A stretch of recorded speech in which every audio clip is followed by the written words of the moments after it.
Hello everyone and welcome back to the Hazzabhajan YouTube channel. It is Harry here, and yes, I have had a haircut. Please don't judge me or whatever. Yes, I know, whatever. But anyway, yes, welcome back to the channel, and quite frankly, UEFA are finished. I'm sorry, they just are.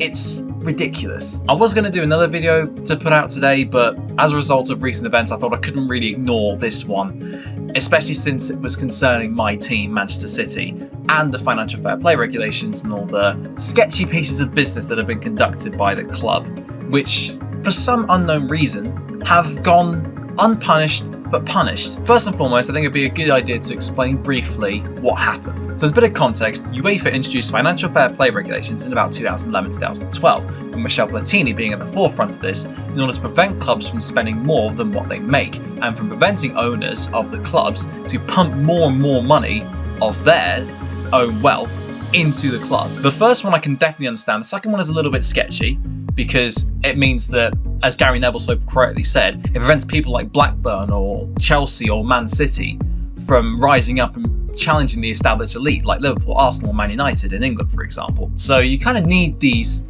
upstarts every now and again to provide this challenge, provide this uncertainty. So the second part of financial fair play is rightfully criticised, but the first part of it is certainly not. Those are the two stipulations of financial fair play. Now, City have been actually charged for the first part of financial fair play back in 2014. The limit for a loss at the time was £45 million, otherwise they would be in serious trouble. But City made a loss of £180 million. Or euros, I think it might have been. Now, they were fined in the region of a few £1 million, and they were told that they had to make a maximum loss on transfers of £49 million. So they couldn't spend more than £49 million on transfers in comparison with what they received from transfers that season. And their Champions League squad was reduced from 25 to 21. It didn't really make much of a difference because they were knocked out in the second round to Barcelona. So that was their first financial fair play infringement. Their second one, however, is maybe a little bit more sketchy than the first one. So it all stems back from documents that were leaked by Der Spiegel, a German newspaper, in 2018. They received information from a Portuguese hacker by the name of, I believe, Rui Pinto, who has since been arrested on 147 criminal charges related to cyber hacking and other computer-based hacking processes. A little bit suspicious, although none of them are to do with Manchester City's leaked documents. But Etihad Airways sponsor Manchester City, and they are also part owned by the man who owns Manchester City, Sheikh Mansour. Between 2012 and 2016, Etihad Airways was, season upon season, purported to have paid around £55 million to £65 million to Manchester City as a result of their sponsorship of the club. The problem arises, however, when it turned out that only a very small percentage of the club's money made from that sponsorship was paid directly from Etihad Airways. The vast majority of it was actually paid out of the personal fortune of Sheikh Mansour, which estimated in the region of about £200 million across those 4 seasons, which, of course, is breaking the financial fair play regulations for the second part of it, or the second main part of it, quite substantially. So essentially, they falsified their financial accounts that they sent off to UEFA. So they submitted £8 million in their official accounts, but officially made more from behind the scenes, as a result of Sheikh Mansour's influence on the club. Now, this was going on for a long time, and it went on, I believe, from like March or so until February of this year, when City were finally found guilty of their infringements and told to pay a fine of €30 million, which is the biggest fine that has ever been paid in football's history, and they were banned from the Champions League for 2 seasons. It's one of the biggest stories in the last few years because it's such a huge club nowadays. It's an upstart, and the whole idea of this enterprise, this City football group that they've established, not being able to compete at the highest level of Europe would just be seen as inconceivable to some, especially the managers and the players. Now, from a footballing perspective, of course, I'm really happy because it means that City will keep their best players and, of course, their manager, Pep Guardiola, who is so influential in these times. And, of course, they can continue to make a lot of money from the Champions League based on money, revenue, streaming, advertisements, and of course sponsorships. Plus, of course, their prize wins in the competition depends on how far they go. So as a result of that, it will mean that there'll be more players that will be keen to come to Manchester City, so they'll remain the juggernaut that they are. However, my morality and integrity overtakes my partisanship, and in reality, whilst I'm happy in one sense, I'm very angry in the other. So City took this appeal to the Court of Arbitration of Sport, and it got overturned. The Champions League ban was lifted, and they were only sentenced to be fined €10 million as opposed to €30 million as CAS claimed that there was insufficient evidence to back up all of the claims that UEFA had made, and indeed Der Spiegel, who had leaked the case in the first place. Now, if there is still a fine, then surely it would mean that they had done something wrong, that they had infringed the rules, that they had broken the system. As Jose Mourinho said, it's a disgraceful decision because if they hadn't broken the rules, then they shouldn't be fined. But if they had broken the rules, which the Court of Arbitration of Sport have decided that they have done, not to the extent that UEFA did, but they have still broken the rules somewhat, because they've still been fined, they've still obviously lost a lot of money as a result of that, and if they've broken financial fair play rules, then surely they should be punished as a result of that. CAS have said that City did fail to cooperate with UEFA, but not in an extremely draconian manner, and certainly not as draconian as UEFA purported to be.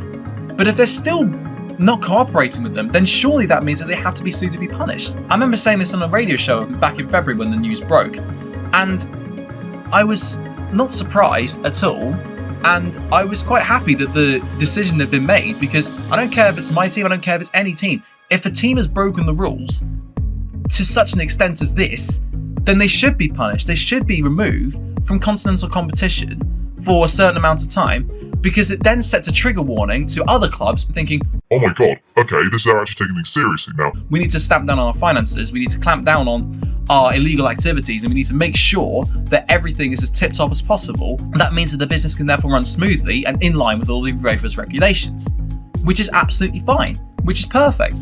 And it means that there is the setting, there is the benchmark. Of course, I'd rather that it wasn't my team, but there is a point of reference to them to say, okay, now we need to get our heads in gear and make sure that nothing like this happens again. As a result of City being let off the hook, PSG and other clubs of this ilk are going to breathe a huge sigh of relief.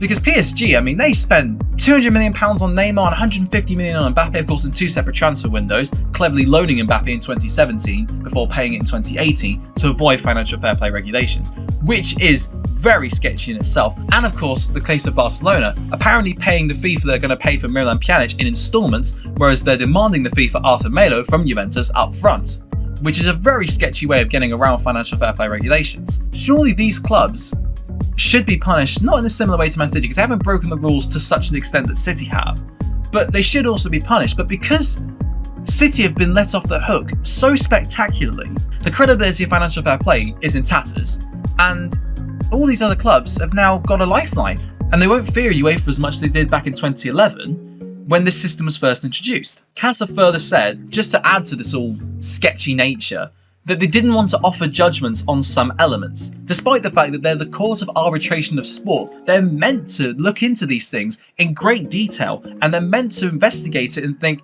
hang on a second, they might have infringed the rules, they might have done something wrong here. And clearly, even in CAS's eyes, they have. So surely it should mean that something has to clamp down on them. But City have got away with this. Make no mistake about it. You can break all kinds of rules of financial fair play, seemingly, and there'll be no higher power saying to you, hang on a minute, no, you can't do this anymore. If City's appeal had failed, then it would show that UEFA finally meant business with this financial fair play system that they introduced 9 years ago now. But clearly, the powers that be and the legal teams that all these big clubs can acquire are much stronger than that of UEFA's, who are supposed to govern the entirety of Europe's competitions and the entirety of Europe's clubs, realistically, especially those that compete in their flagship competition, the Champions League, and of course the Europa League, and of course their third competition, which is going to be introduced in a couple of years' time. But clearly, they have no influence. They have no influence on all these clubs, all of these mega rich oligarch-backed clubs like PSG, like Chelsea, like Man City. They're now going to be not fearful at all of them. Of course, maybe there'll be something in the next couple of years that changes this whole video and makes it seem obsolete straight away, and that's perfectly fine.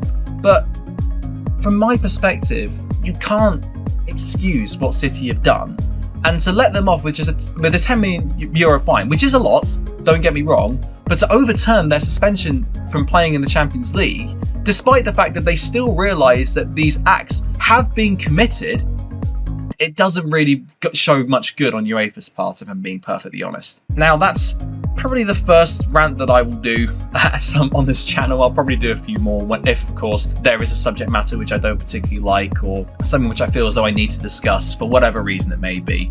But if you agree with what I've said, like I'm not a biased Man City fan. I'm really not. I don't ever want to be. And I know that the legal teams are clearly very strong at Man City, and they're clearly not very strong at UEFA. Obviously, I want my team to do well, obviously, because that's just the nature of football. But I prefer morality over partisanship and integrity over blind allegiance, essentially. And I guess you can label me a plastic fan, but it's a depraved version of a plastic fan, if you like. But if you enjoyed the video or agree with what I said, give it a like. Let me know your thoughts on it in the comments below. Please continue to subscribe if you haven't done so already. Thank you very much for watching, and until next time, I'll see you then.